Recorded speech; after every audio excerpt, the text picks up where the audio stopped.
Good morning, everyone. Welcome to the County Council Work Session meeting for April 16th of 2013. Alan McCarthy will not be with us this morning. He has a personal issue that he's working out. So the four of us will be taking care of business this morning. We do have a quorum, and I'm calling the meeting to order. The first thing on our agenda this morning is the approval of the meeting minutes for our council work session meeting of April 9th. Is there any corrections or additions to our work session meeting minutes? Well, I would recommend, in our minutes, if we have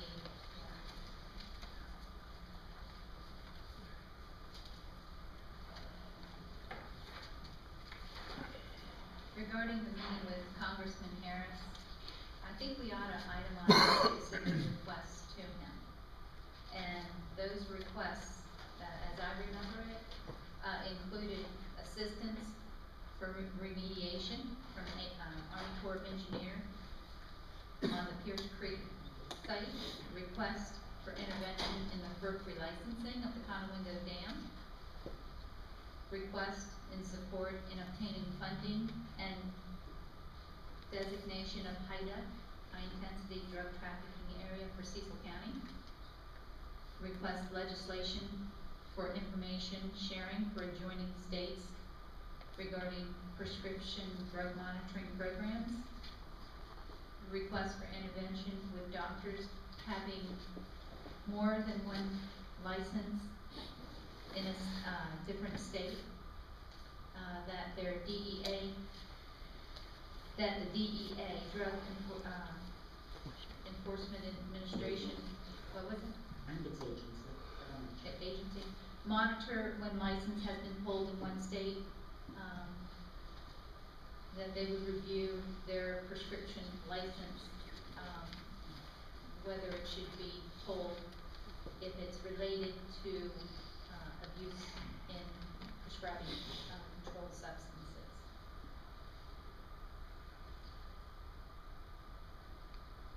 Is there any objections to amending the meeting minutes as proposed by Councilwoman Brunel? Mr. Massey, could you have those amendments made? Yes, sir. And that will be ongoing. I sent Congressman Harris a follow-up email to ask him his status of these items, just to make sure it's ongoing. May I have a motion to approve the meeting minutes with the amendments that Councilwoman Brunel has offered? I'll move for approval with amendments. Second. All those in favor of approving the meeting minutes as amended, please say aye. Aye. The next item is our meeting minutes for April 9th in the closed session. Is there any amendments to the closed session meeting minutes?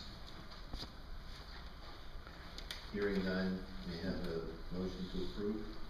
I'll move for approval of the closed meeting minutes. Is there a second? Second. There's been a motion to approve. Is there a second? All those in favor say aye. Aye. Next thing on our agenda is an update regarding the Mason-Dixon Trail. Councilwoman Brunel, you want to take it away? I believe it was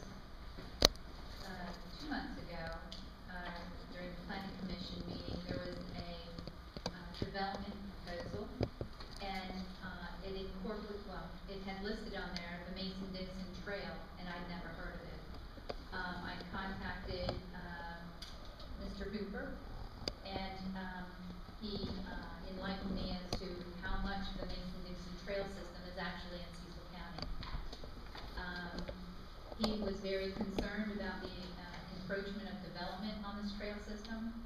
I thought it would be important for the public to be aware of this, but also what is the situation, what are, who owns the right-of-ways, the easement, just what the situation is. So, with us today, we have Mr. Hooper, Jim Hooper. He's the president of the Mason-Dixon Trail System, as well as, I believe, Rick Pavo. Gentlemen, you want to come up and have a seat at the table right here? Sure. I'm Jim Hooper. I'm the president. This is Tim Smith, our VP, and then Rick is our Maryland director. And I made a copy of the presentation.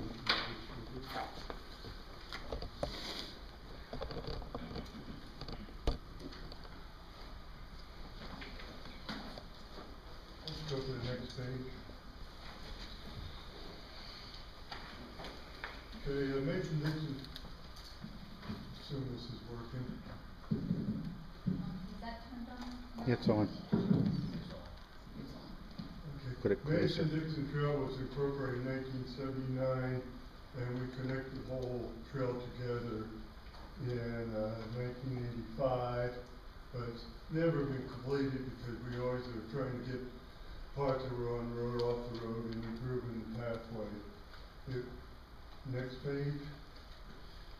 It was conceived by Bob Yost, who was originally from the lower part of the Susquehanna River in York County, but then worked over in Delaware for an oil company. And we're entirely funded by donations and dues, no government money in our funding. Two organizations were key to the founding, York Heights Club and the Chester County Trail Park. And it's been built and maintained ever since with volunteers. Okay, next page.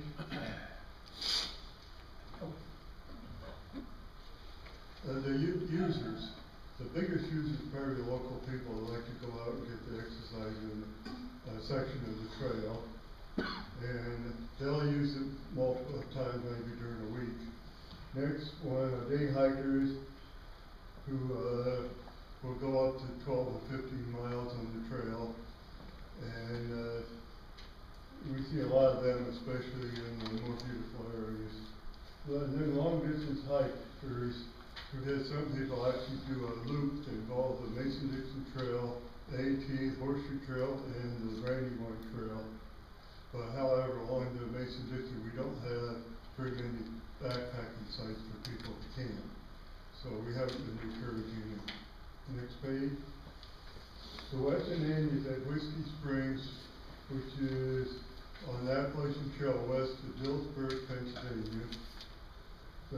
Goes to Gifford State Park, runs along the river runs down to Bruno Island, and then all the way along the river down to Havre de Grace. Then from Havre de Grace, it starts again on the other side of the Route 40 bridge, comes up through Cecil County, Delaware, back into Chester County, and goes to the Brandywine River and Channels Ford. And there is I understand they are establishing some sort of shuttle for the Route 40 bridge now. I don't know if that's actually established. We met with Prairieville, and they're in the process of establishing at the time we met with them. There's not a shuttle, but there is bus service. Here's bus service now, okay. Like somebody could send it to me, we can post it on our website. You follow up on that? Because, people always ask me how to get across the river. There is a bus service now, but it's not 24/7. Oh, okay, understood. Is the The bus number of hikers wouldn't justify it. service for bikers? Anybody? Anybody? And how do you, who do you contact? You have to go to the bus stop. Do they have a ability for the bikers to carry the bikes, do you know? Yes. Okay, so they've done that, they were talking about it. It's the East Coast Greenway also wants to come across there. I know Builder's Bikes in Havre de Grace and Chesapeake Cycle, which was my brother-in-law's business, but it's no longer in operation. They would go get the bikers and bring them across. No, I think they were shuttling some of the hikers too. Okay. Okay, next page. Here's the original route of the trail to show you how long. It's 193 miles, and shows the route how it comes down along the river, then up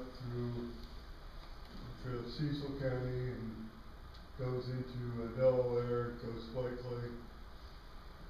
And then goes over the drain line. Next page. Hold on, can you go back to the map just for a minute? Okay, starting at the western boundary, Whiskey Springs comes Right. through York County, I guess, Right, down on the western side of the Susquehanna, down to Haviers. right, And then you go across the Route 40 bridge, right. and then it goes from Perryville, does that go up Route 40, or is that go? It's avoiding Route 40, it's actually on, I think, Route 7 right now.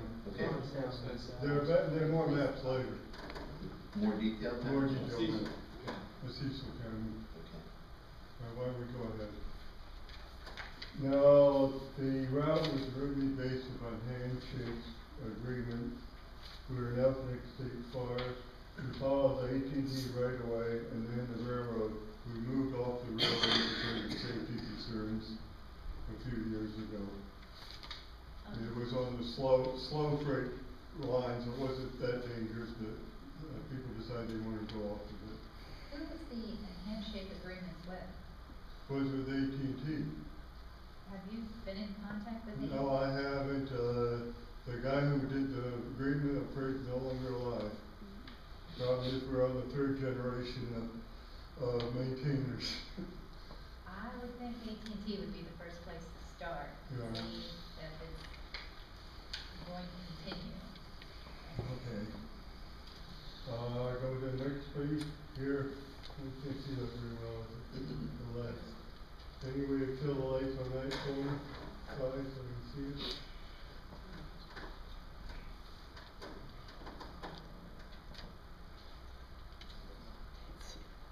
Now this is showing the route from Prairieville all the way up through 2/3 of the county. We go around to the warehouses that Precipio has put in, and we're on the AT&T right away. Except for those warehouses, because warehouses were put up where the AT&T right away was.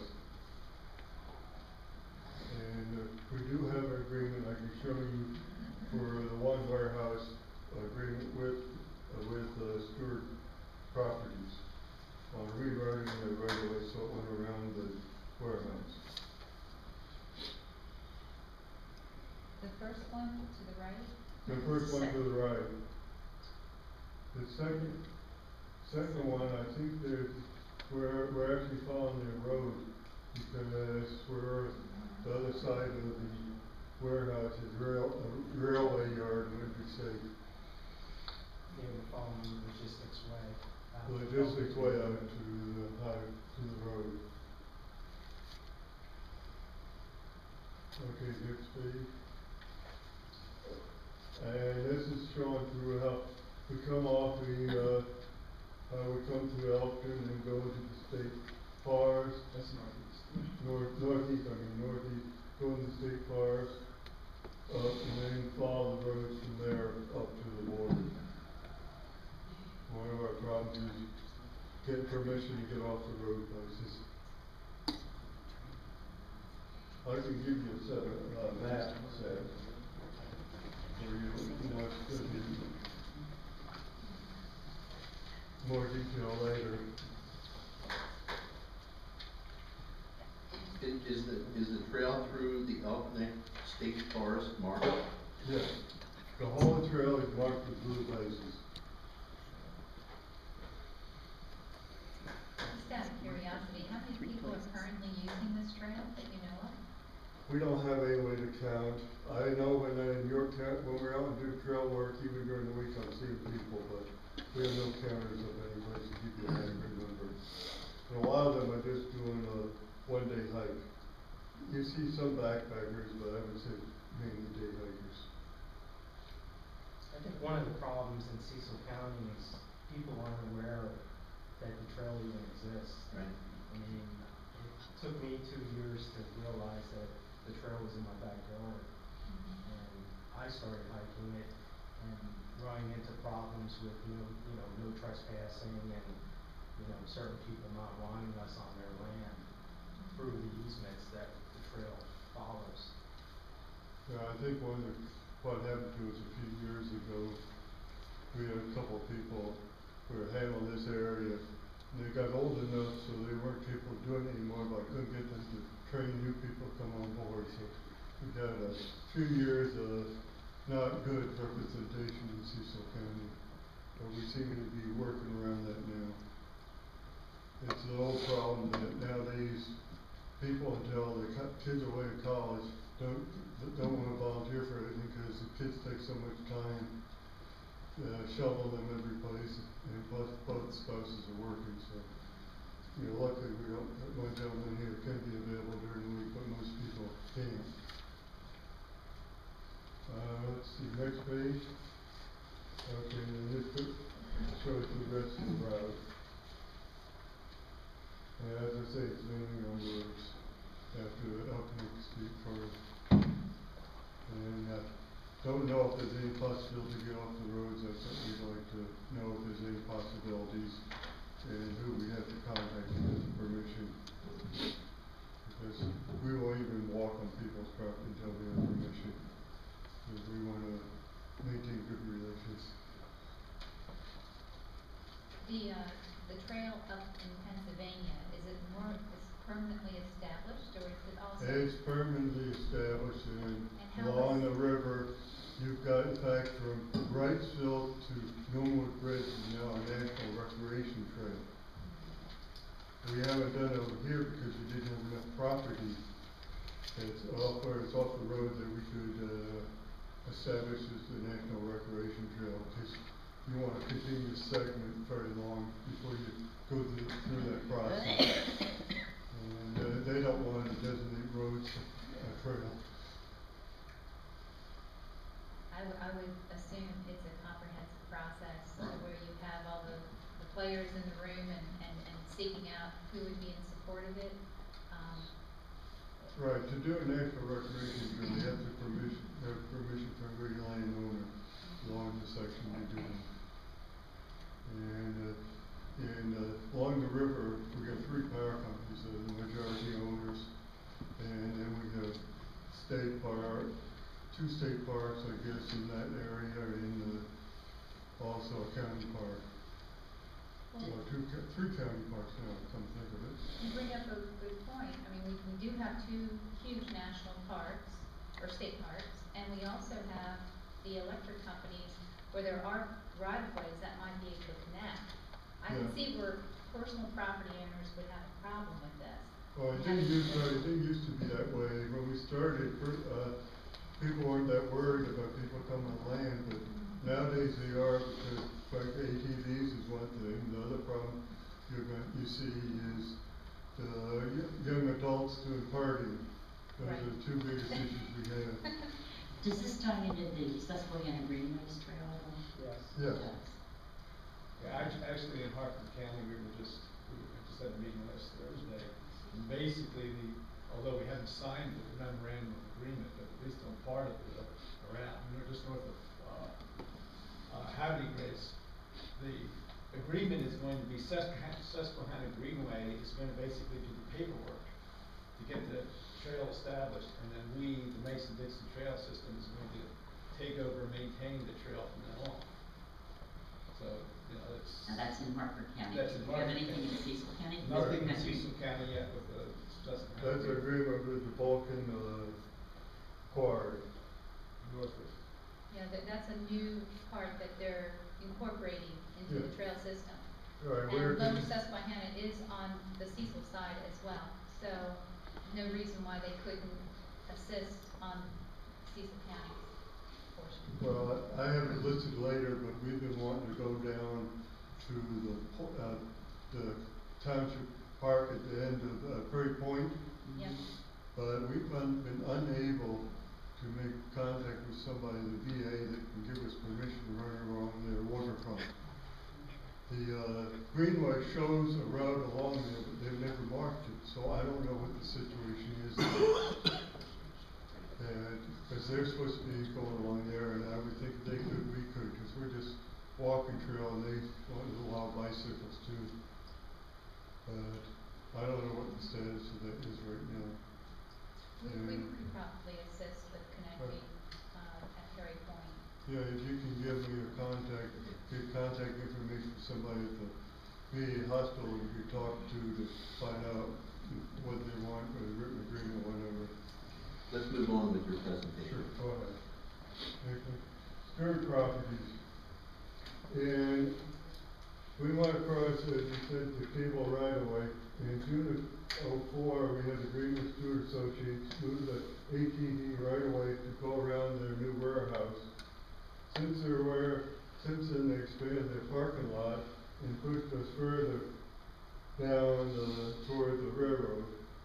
We've been having meetings with them, but frankly, they're being nice to us, but I think they're trying to avoid making any agreement. Being nice, but not supportive. Okay, next. Next. Okay, we'd like to file the order from the Furnace Bay Creek, but need contact information for those landowners.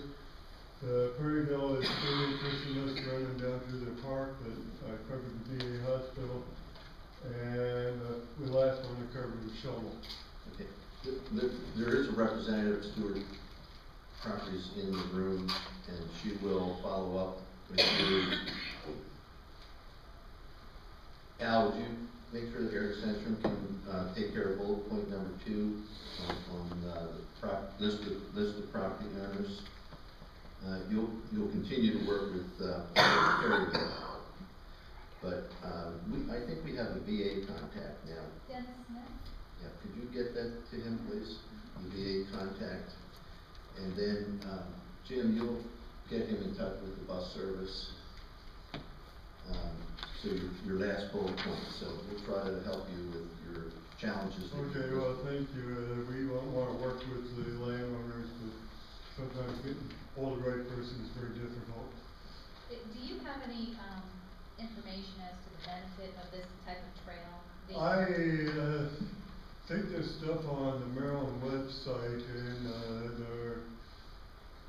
what's the big organization?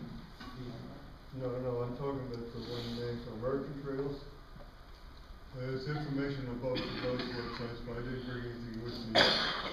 The other issues to be considered, and we met last week with DNR. He's going to get me the hold harmless law that protects the landowners. Basically, if the landowner doesn't accept any money for the use of the trail, they're protected against suits. Hold harmless. Now, a lawyer can still sue, but the likelihood he won't win the suit. And that's a big question a lot of landowners have, is what their liability is. If they ask for money, then they do have a liability. One last question on your last page. Go ahead. There's half of a letter. I don't know if this is. I can send you the whole letter. No, who's the letter from? That's from Stewart Properties. I don't have a copy with me here. You have the full copy? That's all right, but I don't need to see it. Okay. On their side, there was Michael Vaughn that signed it. That was a long time ago. Yeah, that would, and previous president to me signed it for us. All right. Sarah Kalenda is behind you, and she'll talk to you about okay. how to move forward with that. Is there any other questions from any of the council members? Thanks for coming in and bringing us up to date. We never knew it, and now we know it. Okay, and I wanted to also say that DNR has, if you want any help with DNR for trails, I can send you your contact information.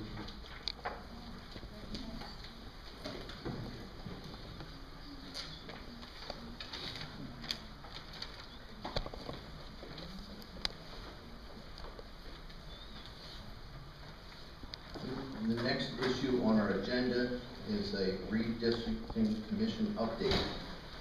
And the biggest issue is that Bill Harris, who the council appointed as our appointment to the committee, has asked to be resigned as the chairman.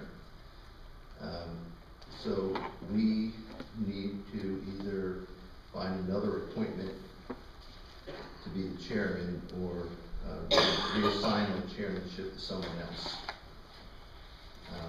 Does Mr. Harris still want to be on the committee? I think that's up to the council. He would go either way. I think he definitely wants to resign as the chair. He would also resign as a member of the committee because of his full plate. Okay.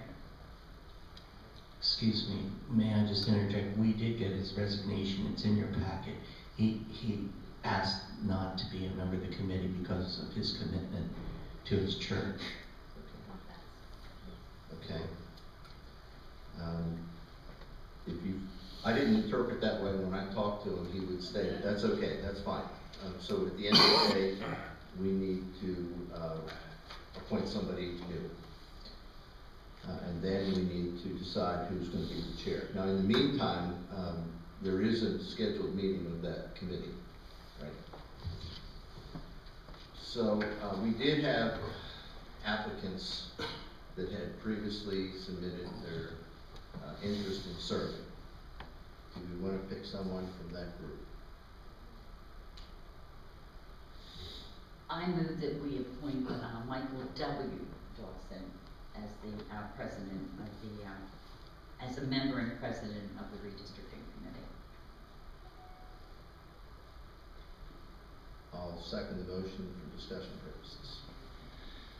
Well, during, our appointment, there were people that, had approached me that they were interested. I'm not gonna support Michael W. Dawson. I would, propose that, we allow, a week to just receive those new names and their applications. They're very interested in serving. I have at least, 3 names that were interested. I know that Michael W. Dawson had applied for the position. Is there any other thoughts or comments on? Just quickly, I saw he was listed actually for introduction on another appointment tonight. Is he still interested in serving on both of those, or historical commission? Is that what it was? Okay, I can't seem to find it right now, but yeah, I would concur with what Councilwoman Vermel said. I would like some more time, and if we discuss this, we probably should get it closed, I think, as we did before. So, but that's my thoughts on it. I would just like to point out that there is a certain amount of urgency to getting this done. We can't drag our feet on it because they have to have things back to us by November. And when is that scheduled meeting? And I don't think I saw the date. It's the May 15th.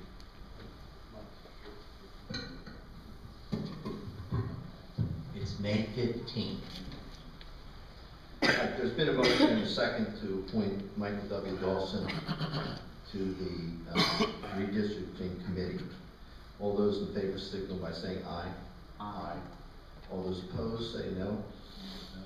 Okay, the motion fails 2-2. So Diane, you want to make a new motion?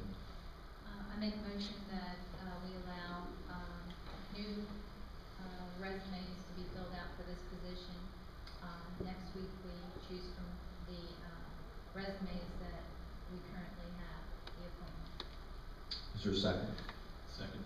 There's been a motion and a second to postpone the decision for the reappointment for a replacement for the redistricting commission. I just want to point out that there was a deadline to apply for this, and if these people did not apply by the deadline, I think that we would be giving them unfair consideration. It was partially, oversight on my part. When I received their emails, I didn't advise them to fill out the resume. Is there any other discussion? Can we get some clarification on whether Bill wants to continue serving on the committee, or if he just wants to step down as chair? Okay. There's been a motion and a second to postpone the decision until next week on the appointment of a replacement for Bill Harris. All those in favor signal by saying aye. Aye. Aye. All those opposed say no. No. Okay, the motion passes 3-1. So we'll how are we gonna notify the people that may have an interest? I guess we can put it on, our website, on the front of the website, and we can post it in our CCD. I know that, I'm And gonna can we just send a notify press people. release out? I'm gonna contact those people that had emailed me previously. So, Jim, would you send a press release out to notify people that they have to immediately respond? So the deadline would be next Tuesday?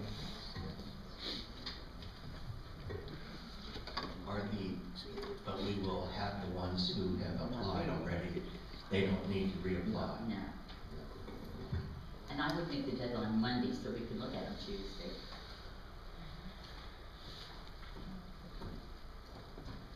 All right, the next item on our agenda is the Northeast River Advanced Wastewater Treatment Plant update. I think this is twofold. We want to talk about the proposed plant upgrades and the rate fee increases. So I'll turn it over to Director Scott Flanagan and his staff.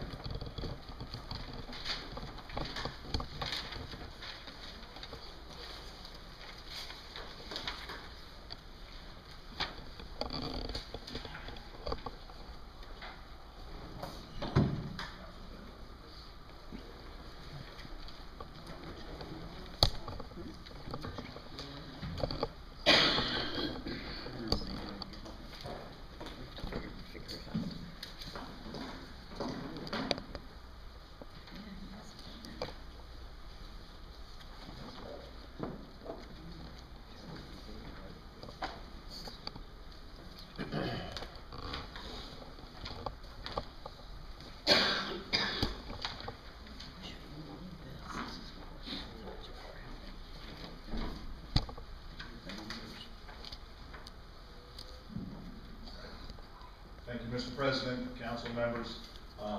We've actually got two presentations for you this morning. The first of which is an overview of the wastewater CIP project number 55051, Upgrade Northeast River Advanced Wastewater Treatment Plant, and we'll run through that. And then after we're done with that one, we have a second presentation to make to you. We'll be joined by Mr. Michael Mager of the Municipal Financial Services Group, which was the consultant which did the wastewater rate study. He has a brief presentation to make to you regarding that rate study, at which point in time he and the rest of us will be happy to entertain any questions pertaining to the rate study. I guess I'd like to, I know you know who everybody is, but just for the benefit of the audience and anyone listening on the forum, I'd like to introduce the other folks who will be assisting me in making this presentation this morning. To my immediate right, of course, is Mr. Cordell, who's the Chief of the Development Services Division. To my immediate left is Jeff Cole, Chief of Wastewater Division, and then to his left is Phil Music, Chief of Engineering and Construction Division, and then Dave Hollenbaugh is at the staff table to the far left.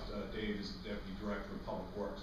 At this point in time, I'm going to ask first Dave and then Jeff to give you a brief synopsis of their experience in the wastewater field and the licenses which they hold, and this is intended to demonstrate to you the experience and qualifications which which we, the DPW team, think we bring to this problem. So Dave, if you would.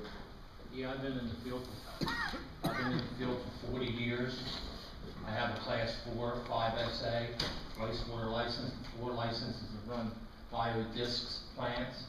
My 5 license runs activated sludge for 500,000 up. My S license is a sludge dewatering or handling sludge, and that A is an advanced license for advanced the ENR facilities, and I hold a class 4 water license, which is for surface water. And before becoming the Deputy Director of Public Works, Dave was the Chief of the then Water and Wastewater Division for the Cecil County DPW. Jeff? Jeff Cole, currently the Chief of Wastewater for Cecil County DPW. I also hold a 4-5 SA wastewater license, operator's license, as well as a 4-5 SA superintendent's license in the state of Maryland. Been in the water and wastewater field since 1977, and has been employed here at Cecil County since 1979. Okay. Next slide, please, Dave. Our purpose here this morning, again, is to give you an overview of the Seneca Point project with two goals in mind: to increase your understanding of the history, scope, and intent of that project in order to assist you in making an informed decision with respect to the wastewater capital improvement program budget request. Next. This is the agenda of the briefing that I'll follow. We'll start out to try to give you some background information, which will include a brief history of the Seneca Point plant, refresh your memory about where this ENR upgrade requirement is coming from, give you some more or increased level of detail about this specific project's history, talk a little bit about wastewater treatment plant demand, and then I'm going to ask Jeff to give you a brief tutorial on what is membrane bioreactor technology, how does that work, and then we'll get into, I think, what is probably the heart of the matter, which is a comparison of alternatives between the membrane bioreactor technology as well as an alternative. And then we'll try to wrap it up, and then we'll be happy to answer any questions that you might have. Next. This slide shows an aerial photo taken off the county's GIS system of the Seneca Point plant. North is to the top. This is Carpenter's Point Lane right here, and then this is the entrance to the plant right here. So this is the current plant, and as you might recall, the county had gone through the process of acquiring an additional land to support the upgrade and future expansion of the plant. So this, during the course of the discussion, we may refer to this as the done parcel. And as some of you will recall from the previous tours of this, after the sewage is treated, it is discharged to the Northeast River through an outfall pipe, and you can see that's the easement right there that goes out to the Northeast River. It's my understanding that there was a previous generation of wastewater treatment plant on Charbon Lane. The Seneca Point plant replaced that, and it came online in 1981. It was then subsequently upgraded to a biological nutrient removal, or BNR, level of treatment that was completed in 2005, and it has currently a permitted capacity of 2 million gallons per day.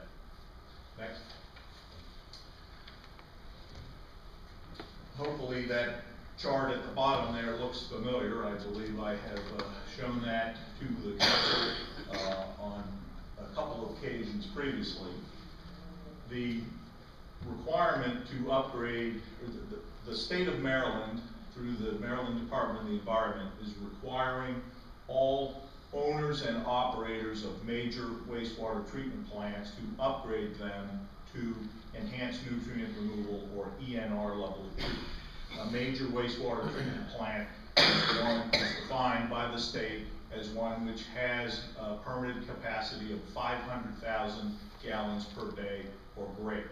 And so of the counties, of the Cecil County government's wastewater treatment plants, only the Seneca Point plant is classified as a major. And so we are being required to upgrade to ENR by MDE. This is a component of the much larger and broad watershed implementation plan effort. I'm sorry, Dave, if you would, not quite ready yet. The way the state compels owners of major wastewater treatment plants to upgrade to ENR level of treatment is by writing it into the discharge permits for those facilities. In order to discharge treated effluent requires possession of a discharge permit issued by the Maryland Department of the Environment, and in the the last time that the Seneca Point discharge permit was issued, the requirement to upgrade to ENR was written into that discharge permit. So that's the vehicle by which the Maryland Department of the Environment compels owners of treatment plants to upgrade them. And so in that discharge permit, there are 2 milestones that are written in there. The first of which said we've got to start construction on the upgrade to ENR by March 1st of 2012, a date which has obviously already passed, and we're not under construction, as you know. In addition to that, the discharge permit says that we have to be done with construction, which we consider substantial completion, by March 31st of 2014, roughly 1 year from now. Now, you've all heard, you know, the story of why or what happened to that timeline. That was the requirement to conduct a pilot study by MDE, and if you want, I can go into that. But it's my hope that that'll be fresh in your minds and that you'll remember that. But the bottom line was that we, for reasons beyond our control anyway, we are not going to be able to meet those discharge permit deadlines, and so they need to be adjusted. And the way that deadlines in discharge permits are adjusted is through consent orders. That's the vehicle that the state uses to adjust deadlines. And as you'll recall, we went through a lengthy process of negotiating with the Maryland Department of the Environment to develop a consent order that will adjust those deadlines, and that was presented to the council and approved at one of your recent meetings. So that consent order has been executed on the county side, and it has now been sent down to the Maryland Department of the Environment for execution on the state side, and then once that's done, they'll send us back official signed copies, and it'll be an official document. But the key thing that the consent order does, again, is to adjust the deadlines. Essentially, it extends the deadline by which we must be upgraded to ENR level of treatment to January 1st of 2017, but there are some reduced stipulated penalties that would go into effect then, but those reduced stipulated penalties would end on June 30th of 2017, and at that point in time, the expectation is that that plant is fully operational and capable of treating the effluent to ENR standards. So that's that's really the deadline that we've got to hit, because beyond that, that's when monetary penalties kick in. Now, so we've got the project schedule organized in order to hit these deadlines. And so these are the milestone schedules for different key events. We are in the process of trying to wrap up the contractor pre-qualification. We have not yet told them start work on putting together your bids. The schedule currently calls for those bids to be opened on May 24th, but there's a good chance there's going to be a little bit of slippage in there because it's taking a little bit longer to finish the contractor pre-qualification than the schedule had anticipated. So these deadlines aren't going to move, so any time that is lost, we're going to need to make up somewhere down the line.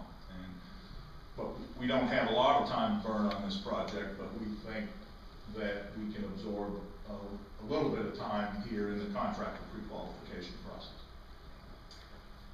Okay, next slide, please. As far as the project history goes, as some of you will recall, back in the early to mid-2000s, the housing business in Cecil County was booming. It was a tremendous increase in the level of development activity that was occurring, and those words and quotes are ones that I had used previously in previous discussions about the plans review backlog was that, you know, Cecil County had essentially been discovered, and there was a great deal of development activity that was occurring, and even more that was proposed and that was in the pipeline. And to the point that back in the mid-2000s, the projected demand for wastewater treatment plant allocation at Seneca Point exceeded the remaining wastewater treatment plant capacity. Remember, he said it's got, you know, 2 million gallon per day permitted capacity. Well, back then, the amount of demand for sewer allocations at the Seneca Point plant, if you added it all up, came to well over 2 million gallons per day. And that was what I have been describing lately as our holy crap moment, at which point in time, you know, we realized that we need to immediately launch a project to, you know, we knew the requirement to upgrade to ENR was coming, but we also concluded, gee, we need to expand this wastewater treatment plant capacity in order to accommodate the projected demand. The alternative, if we didn't do that, would be to install a closed for business sign out there within the growth corridor, which we did not think would be a good thing. And so back in the FY08 wastewater CIP, there was a project that was proposed and approved by the then Board of County Commissioners to upgrade and expand the capacity at Seneca Point. The upgrade would be to take it to ENR, and the expand was going to expand it beyond its current 2 million gallon per day capacity. I think initially we were thinking it would go from 2 to 5 million gallons per day. Then, subsequent to that, as we all know, there was the tremendous economic slowdown, which translated into significant reduction in development activity, and consequently the demand for sewer allocation abated. And it was at that point in time, you know, after it became obvious that, you know, this is not just some short-term economic blip, but instead, you know, a significant downturn unprecedented in our lifetimes, that we came to the DPW came to the realization that it's not going to be necessary to expand the wastewater treatment plant immediately as we had previously thought, but we still have to comply with the ENR upgrade requirement, but it doesn't make sense to expand the plant prematurely. And so back in the 2010 timeframe or so, that's when the decision was made to take that one large upgrade and expansion project and separate that into two still quite large but smaller separate projects. One to upgrade Seneca Point to comply with the ENR requirement, and then the second one is to expand it. Because you know, it's our belief that at some point in the not too distant future, it will in fact be necessary to expand that plant. So we think it, you know, behooves us to look beyond the ENR requirement to the need to expand the plant. And in fact, my challenge to the project team was to, you know, think strategically and look several steps ahead to anticipate, try to anticipate what the future looks like, and let's come up with what we believe to be the correct long-term solution for the county going forward. And the outcome of that process was the MDR. Okay. So we are moving forward with this first project. That's 55051, the wastewater CIP project that we're working on. The design is essentially complete. We're pre-qualifying the contractors, and assuming the council concurs, hope to move into the construction phase within the next several months. This project, Expand Northeast River Advanced Wastewater Treatment Plant, is still on the wastewater CIP, but it's currently inactive. Next. continuing with the project history,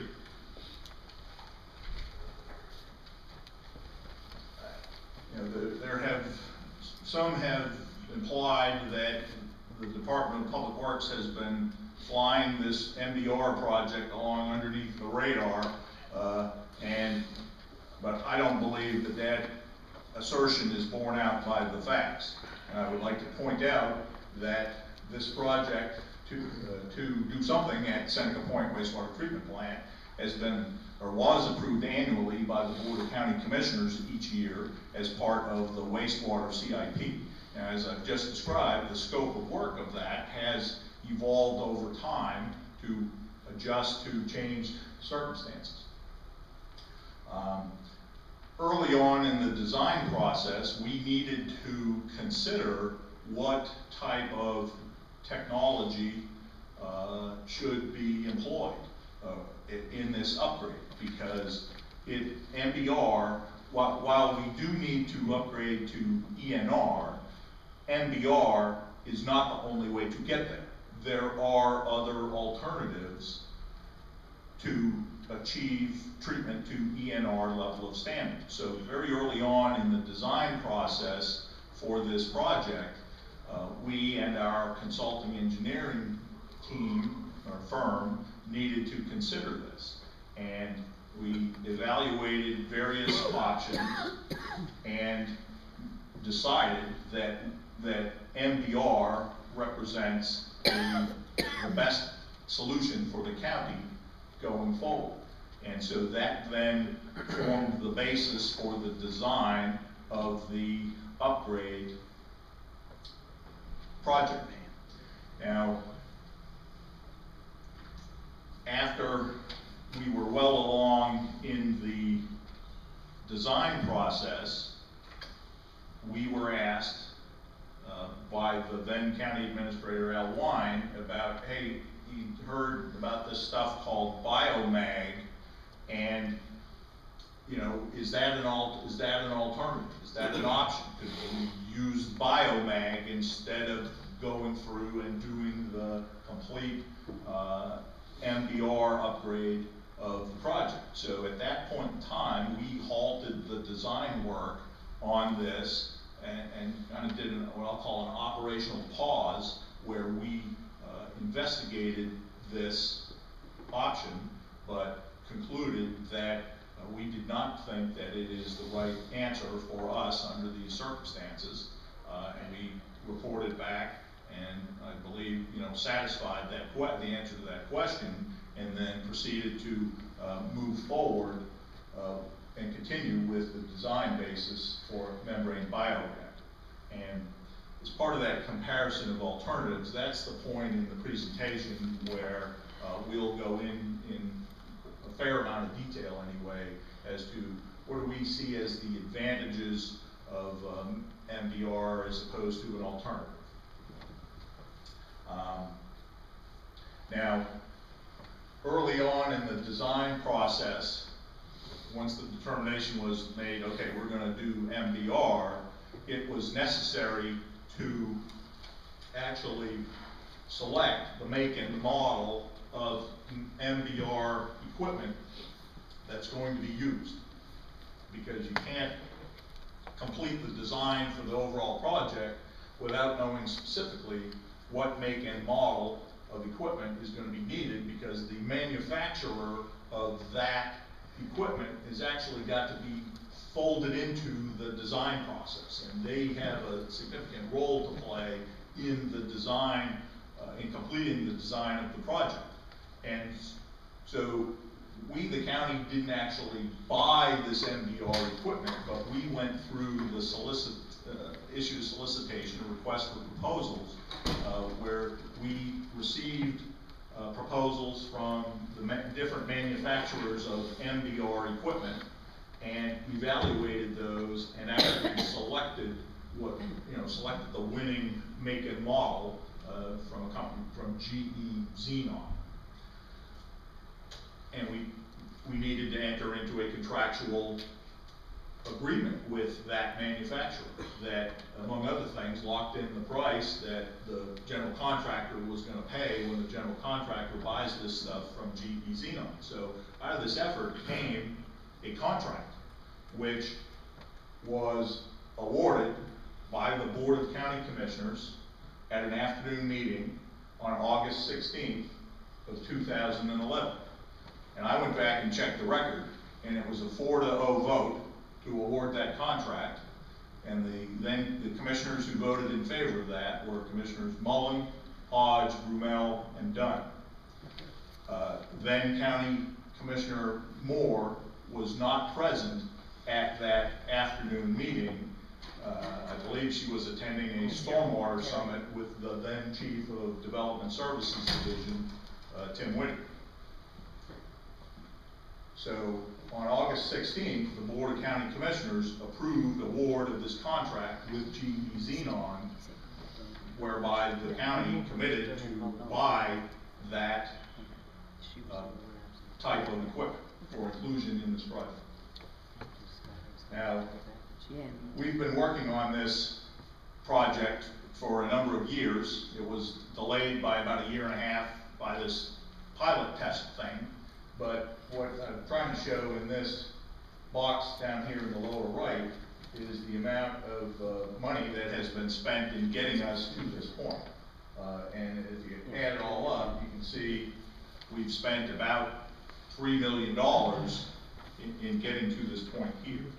Now, if the council does not concur with the MVR, with the scope of this project in the form of the MVR, then the way I've described that is, okay, we're gonna back the truck up and go in a different direction. And not all of that effort is gonna be lost, but some of that effort is gonna be lost, and more money is gonna need to be spent in doing redesign. And I'll touch on that a little bit more in the comparison of alternatives section of the presentation. I guess my point here is that we've been pointed in the MVR direction now for a number of years and have spent quite a bit of money going down this path. And we continue to believe it's the right path for the county going forward. Okay. Director Flanagan, Yes, sir. Explain to me a little bit about what the peer review is, who did the peer review, and what the purpose is, and what were they reviewing? Sure. The peer review was done by a different consulting engineering firm called Hazen and Sawyer. Our design engineers for this, when we first hired them, they were known as Stearns and Wheeler, but that firm was subsequently bought out by a larger consulting engineering firm, and Stearns and Wheeler got absorbed into that, and I don't believe they use that name Stearns and Wheeler anymore. They're known as GHD. They were also the same folks who did the design work for the town of Elkton's replacement wastewater treatment plant, and they got very high reviews by the town of Elkton. And that wasn't the sole deciding factor, but that was a key component in our decision to engage their services on this. The fact that they had worked locally and had done a good job and came to us highly recommended. But in any event, we recognize that this is likely to be the largest capital project in the county's history, and that it's a lot of money, and it's critical that we get it right. And so we felt it would be beneficial to have a second, not quite a second opinion, but to have an outside entity with expertise in designing wastewater treatment plants, particularly MDR wastewater treatment plants, to review the design work that has been done by our primary consultant, GHD. Now, this would normally be done by the construction manager. In my opinion, because let me back up, we had made the decision early on that the scope and complexity of this project warranted engaging the services of a construction manager to provide the expertise to oversee the construction. The county has employed a construction manager, for example, on the detention center project. We employed a construction manager on the Cell 4 project because this is a very large, complex project, and that we believed exceeded the in-house inspection capabilities of our engineering and construction division, that we needed expert assistance. So we made the decision we want to engage the services of a construction manager.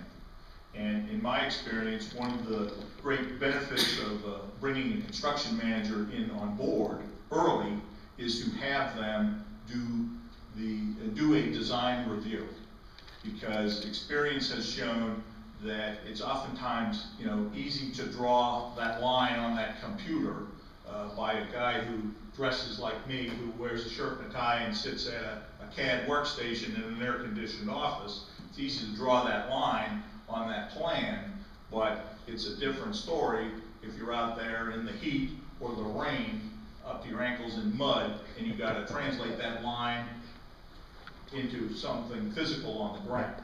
And so having a construction manager, what they bring to the table is the experience in actually building these things.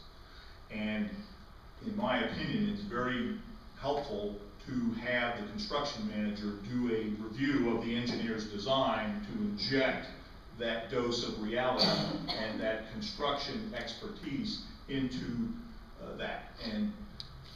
But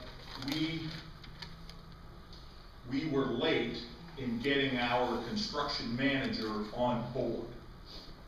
And so we ended up hiring Hazen and Sawyer as the construction manager, but we brought him on board to do a peer review kind of separately, because we weren't going to have him on board as the construction manager in time to do this design review. And so what we did was pay Hazen and Sawyer to have their wastewater treatment plant experts review the design that was being proposed by GHD to see, are there any areas of cost savings, or to check the work that they were doing. Phil, is there anything you would like to add relative to the peer review? No, so that covers it. They were designed.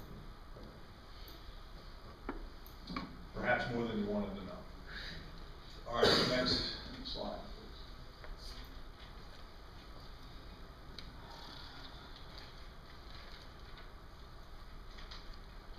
What this slide has three components to it: the graph, and then two text boxes.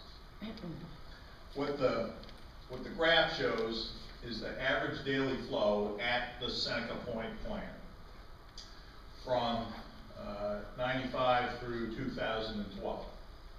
And this is a stat that Jeff and his staff track and report. So this is in 100,000 gallons per day. So for example, that's 400,000 gallons per day, 1.2 million gallons per day. And as you can see, and as most of us will recall, back in the mid-2000s, in the height of this economic boom and housing boom, there was a significant increase in the rate of flow to Seneca Point, attributable, we believe, in large part to new development activity that was occurring within the sewer service area.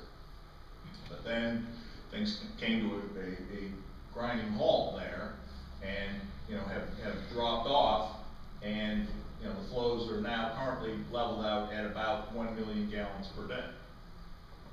So, why did it drop, and why has it stayed flat? To me, I think there's two basic answers. One, the economic conditions resulted in a significant drop in the level of development activity. But number two, but that it hasn't been zero, and it's starting to pick up recently. But at the same time, we have been working on an infiltration and inflow remediation effort funded through the wastewater CIP for the last 5 years or so.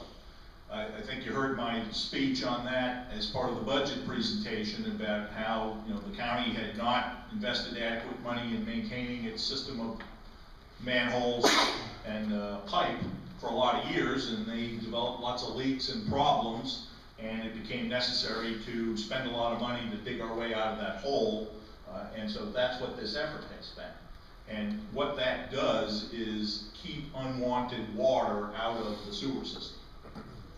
And so we believe that part of the reason why this is flatlining is the fact that we're squeezing unwanted water out of the system. Because, you know, there has been development activity within that sewer service area. There have been new sewer connections issued, connection fees collected, etc. And the rate is picking up here recently. So, but, you know, the fact that it flattened out here, again, that is what caused us or allowed us to separate out the expansion part from the project. Remember, at first, this thing started out as both an upgrade and an expansion project. But once we saw this occurring along with what's going on in the economy, that allowed us to split that out into 2 components, and we're moving forward with the upgrade. But it is our belief that at some point in the not too distant future, it will be necessary to in fact expand that plant. Now the great question, of course, is when.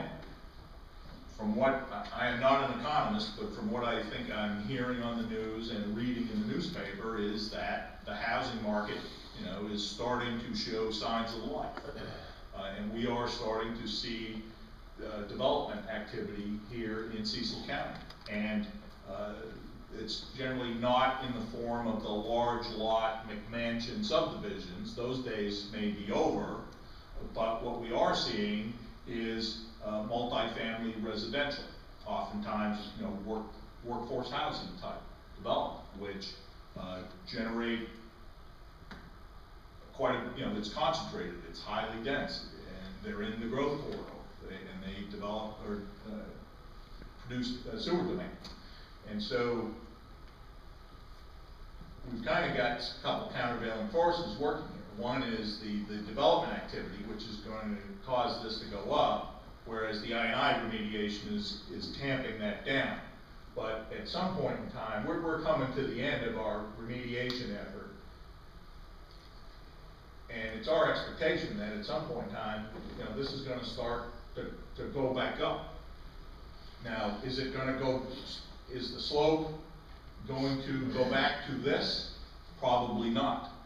But, you know, we believe we're going to start to see it ramping up. And I guess I offer the stats up here in this yellow box as a data point there. You've heard me say that the permitted capacity at Seneca Point is 2 million gallons per day, and as shown by, you know, this chart here, the average daily flow is approximately 1 million. I'm using big round numbers here, so, which means there's about 1 million gallons of capacity that's available for use there at the treatment plant. Now, Development Services Division, which is the keeper of the sewer allocations, has allocated out about 800,000 gallons per day worth of wastewater treatment plant capacity to projects. Now, some of those are alive and moving forward. Some of those are dead. Some of them might rise from the grave. Some of them will not rise from the grave. But, you know, that's a continuous process. So then if you subtract that from that, you get 200,000 gallons per day of treatment plant capacity that is remaining. Director Flanagan, I have sent to you 3 times questions that I asked for answers to.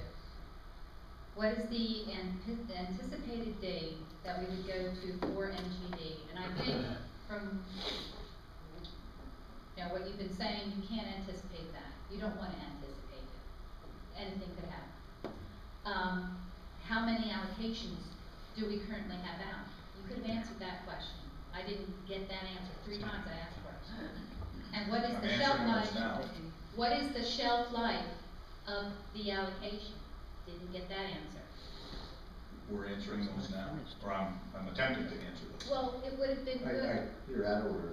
Let him finish his presentation. Maybe you'll hear what you need to hear. It would be nice to have the information Let to him make finish. an informed decision. Let him finish so that you see what you get.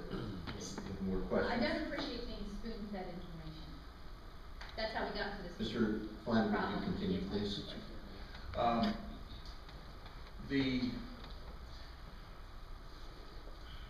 You can't deliver, you can't do just-in-time delivery, or let me say this, it's exceedingly difficult and risky to try to do just-in-time delivery of wastewater treatment plant capacity expansions.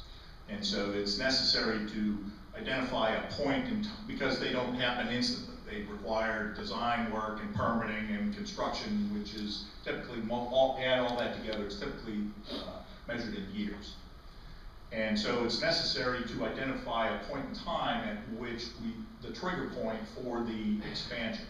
And our current strategy is that when the actual flows at Seneca Point reach the 80% point, 80% of the permitted capacity of 2 million gallons, that's when we think it will be necessary to pull that expansion project off the shelf and move forward with it. 80% of 2 million is 1.6 million gallons per day.